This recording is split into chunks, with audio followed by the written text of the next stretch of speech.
कधीच नाही चुकणार तुमचे फेवरेट टीव्ही शोज झी5 सोबत, तेही एकदम फ्री।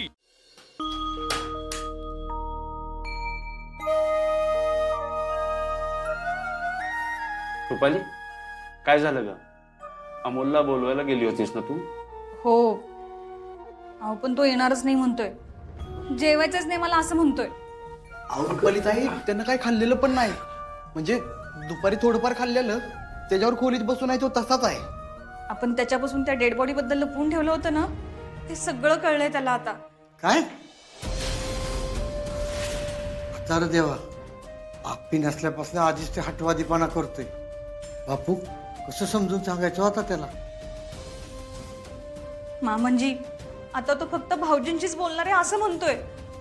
हो, पण आता अर्जुन आधीच इथं नाही, तो आप्याचा शोध घेतोय। त्यात त्याला हे सगळं सांगितलं तर त्याला आणखीन टेन्शन येईल।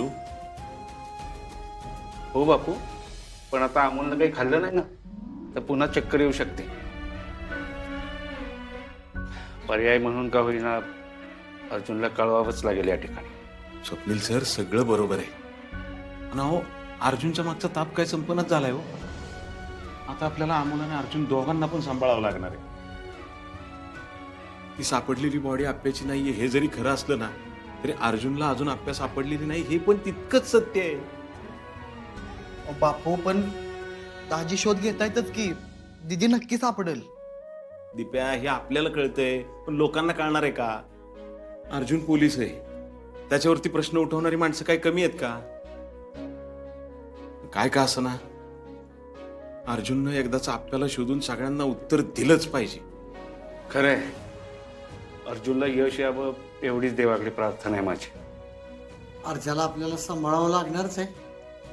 बापू तो आला ना की आपण बोलूया त्याच्याशी। हो, पण तोपर्यंत अमोलचं काय? त्याच्याशी बोलून घ्यावंच लागेल ना। अमोल दुखावला असणार सर, आपण त्याच्या भल्यासाठी त्याच्यापासून हे सगळं लपवलं, पण आता त्याला कसं समजून सांगणार आपण? समजावूया त्याला, कळेल त्याला। नाही समजून घेतलं तर मग बोलूया अर्जाशी। काय कदम, काय बोलायचं म्हणताय माझ्याशी? काय झालं? सगळं टेन्शन मध्ये काय? अमोल कुठे? अरे अर्जा, ते आपण ते बॉडी बद्दल त्याच्यापासून लपवलं होतं ना, ते त्याला कळलं। अरे काय? हा, लईच दुखावला गेलाय रे तो। त्याला वाटतं की आपण सगळे मिळून त्याच्याशी खोटं बोललो, आणि आता तर जेवायचं पण नाही म्हणतोय तो।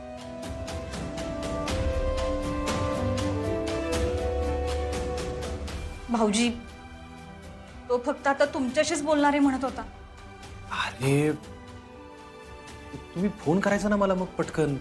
तसं नाही अर्जुन, अरे तू तुझ्या कामाच्या गडबडीत असतोस, काही जबाबदाऱ्या आम्ही सांभाळल्या पाहिजेत म्हणून आम्ही नाही बोललो तुला। बापू अहो, बरं ठीक आहे, मी बोलतो त्याच्याबरोबर, तुम्ही नका काळजी करू। तुम्ही चला पुढं जेवायला, मी त्याला घेऊन येतो। स्वप्नील सर, चल जेवूया। रुपाली, या वाढायला।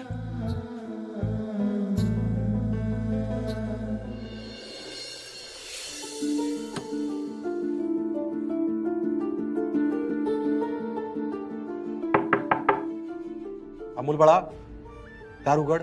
बाबा, माबद्दल काय कळलं का? अरे तिचा शोध घेण्याचा प्रयत्न चालू आहे, सापडेल लवकर। तू दार उघड, जेवायला जायचं ना आपल्याला। बाबा, तू माझ्याशी खोटं का बोलला? अमोल बाळा, हे बघ, खोटं बोलणं आणि लपवणं यामध्ये काहीतरी फरक असेल ना। हे बघ, आम्हाला तिथं जी व्यक्ती सापडली ना, आम्हाला वाटलं ती आप्पीच आहे, म्हणून तुला नाही सांगितलं आम्ही। आणि बघ, जोपर्यंत सगळ्या गोष्टी स्पष्ट होत नाही तोपर्यंत तुला सांगण्यात तरी काय पॉइंट आहे, सांग बरं मला तू। पण ती मग कशी असेल बाबा? तुला असं का वाटलं की ती माय आहे? अमोल बाळा, कळतंय मला, सगळ्याच गोष्टी विरोधात होत्या रे। जिथं अप्पूमाचा ऍक्सिडेंट झालाय ना, तिथंच एक काय असलं ते मी तुला सांगितलं होतं की माझी माय जिवंत आहे। अमोल बाळा, सगळं खरं असलं तरी इथं सगळं बघून ते मी घाबरून गेलो होतो ना रे। तू प्लीज दरवाजा उघड ना। ठीक आहे।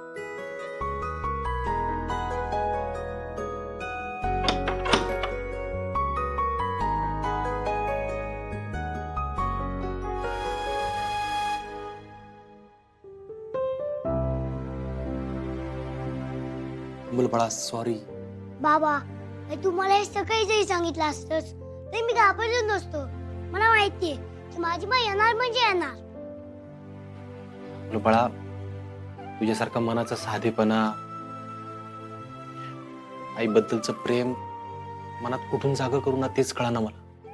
जरा कुणी काय आप्पीबद्दल सांगितलं, जरा कुठं काय सापडलं ना त्याच्यावर लगेच विश्वास ठेवतोय मी. आणि आप्पी जगात नाही असं समजून जातोय रे.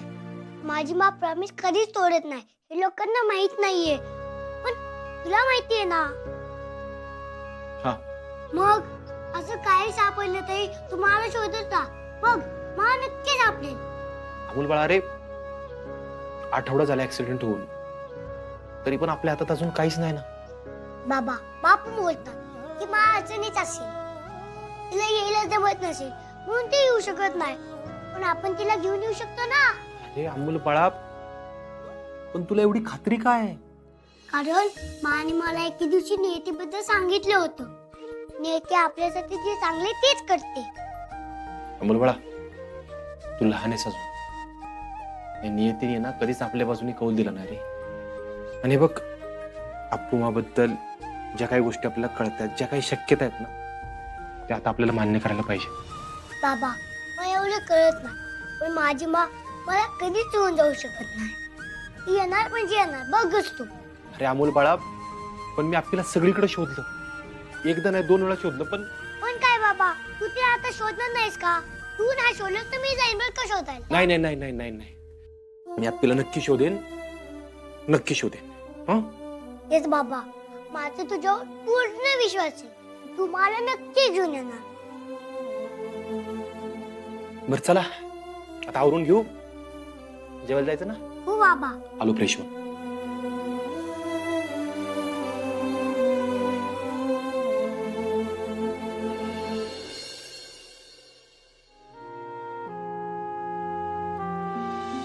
चिंचुके, ही न्यूज पाहिलीत तुम्ही? दरवेळी प्रसंगाच्या शेवटी पोचणारे पोलीस या केसमध्ये वेळेत पोचतील की नाही ही शंका आहे. मॅडम ती पहिल्यांदा बंद करा. ती ऐकून ऐकून आहे ना मला टेन्शन यायला लागलं. चिंचुके, अहो असं म्हणून कसं चालेल? आपण लोकांना टाळू नाही शकत. अहो मॅडम, ह्या असल्या गोष्टींमुळे आहे की नाही केस बद्दल काही सुचायचं असेल ना ती सुचणं पण बंद होतंय. अहो लोकांचं कसं आहे माहितीये का, कणभर ऐकतात आणि टनभर बॉम्ब घालतात. म्हणजे अहो म्हणजे काय? अहो मॅडम लोकांना फक्त चघळायला विषय लागतो, विषय. असं नाहीये चिंचुके. हे बघा, उगाच बोलणारे लोक असतात, मी नाही असं म्हणत नाहीये, पण या ठिकाणी आपण अपयशी ठरलोय हे आपल्याला मान्य करायला हवं. बरं ठीक आहे, म्हणजे आपण अपर्णा मॅडमला शोधत नाही, नाहीतर नाही. ह्याचा उपाय सांगा, काय उपाय आहे सांगा बरं. चिंचुके, आपण पूर्णपणे ही केस अर्जुनच्या हातात देऊया. म्हणजे चिंचुके, मला असं वाटतंय की अपर्णा मॅडम आपल्यामध्ये नाही आहेत आणि अर्जुन ही गोष्ट मान्यच करायला तयार नाही. त्याने जर ही गोष्ट आधीच मान्य केली असती ना तर आज आपण रिपोर्ट तयार करून ते सबमिट सुद्धा केले असते. झी5 ॲप डाउनलोड करा आणि पहा सर्व एपिसोड्स एकदम फ्री.